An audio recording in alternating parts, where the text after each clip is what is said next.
Zenon ou Marquinhos? Eu deixo para os torcedores responderem essa pergunta. Eu não posso, de forma nenhuma, querer analisar, né, a capacidade de um e a capacidade do outro. Eu acho que cada um teve o seu tempo, cada um colaborou muito para que o time obtivesse grandes resultados, então é isso que eu posso dizer.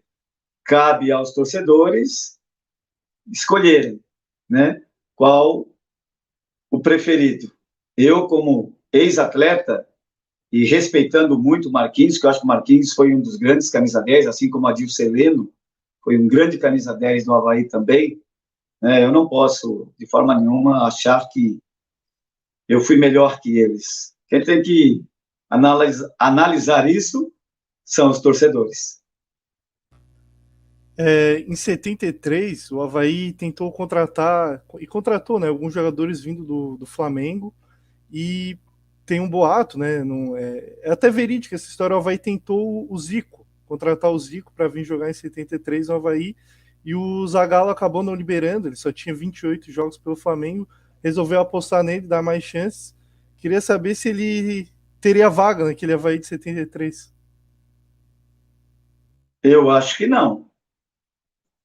Eu não tiraria Balduino para colocá-lo. Mesmo ele sendo um gênio do futebol, eu sou fã de Zico. Eu sou fã de Zico. Porque eu tive o privilégio e a oportunidade de jogar com ele em seleção brasileira, né? Mas naquele time do Avaí, cara, não tinha como tirar o Badu para colocar Zico, cara. Não tinha como. O Badu jogava muito, cara. Jogava demais. E ele era muito importante no nosso esquema, entendeu? Que me desculpe o Zico, porque Zico foi um dos maiores atletas da história do futebol mundial. Mundial. Não é só brasileiro, mas mundial, pô. Então ele é um caso à parte. Não vamos colocar ele para comparar com ninguém, que não tem comparação.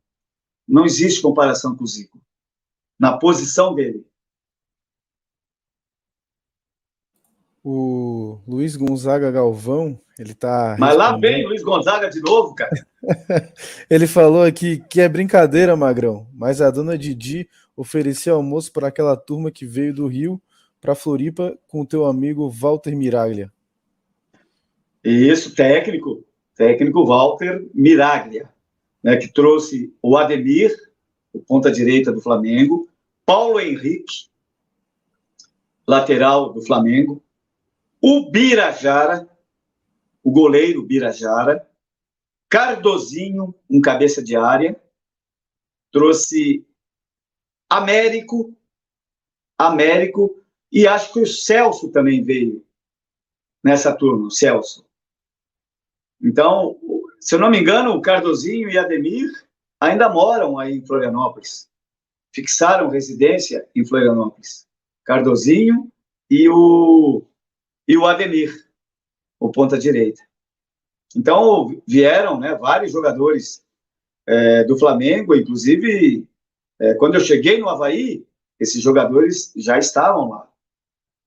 Eu tive que brigar pela posição, né, de titular.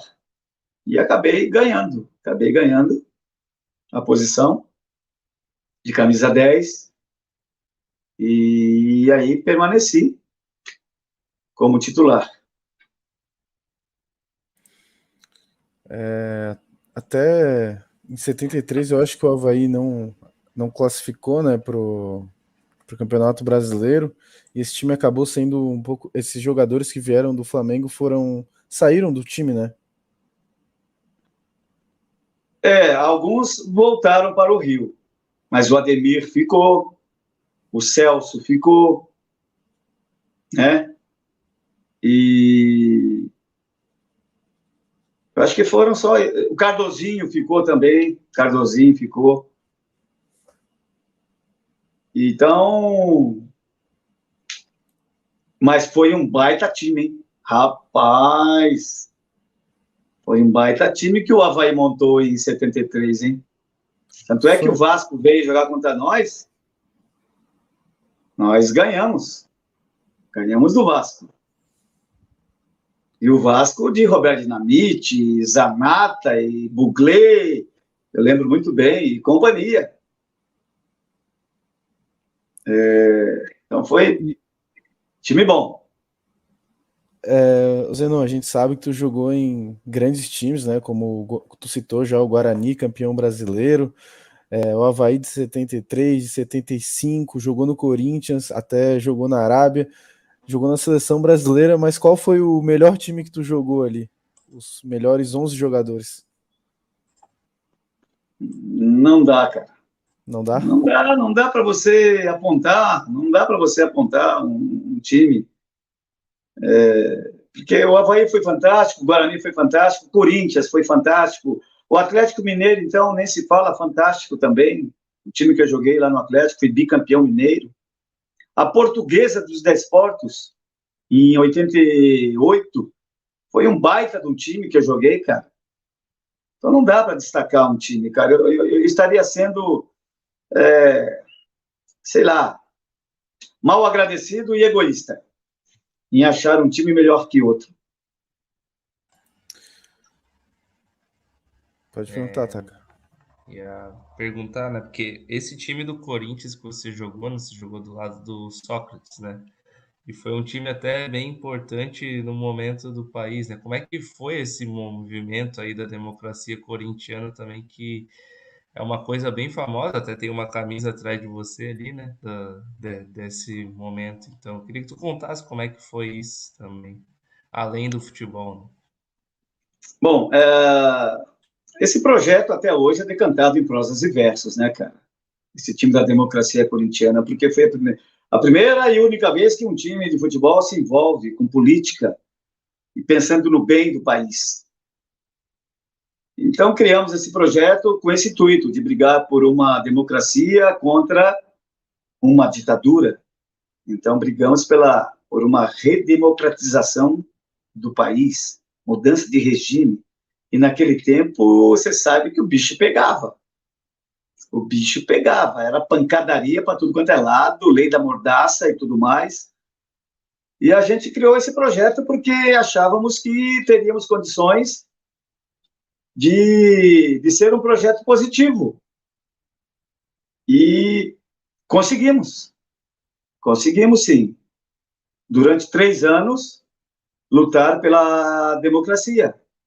Um dos líderes era o Sócrates, sem dúvida nenhuma, o cara era fantástico, tanto dentro de campo como fora de campo. E aí, nação havaiana, gostou desse conteúdo? Então deixe seu like, inscreva-se no canal e também vire membro.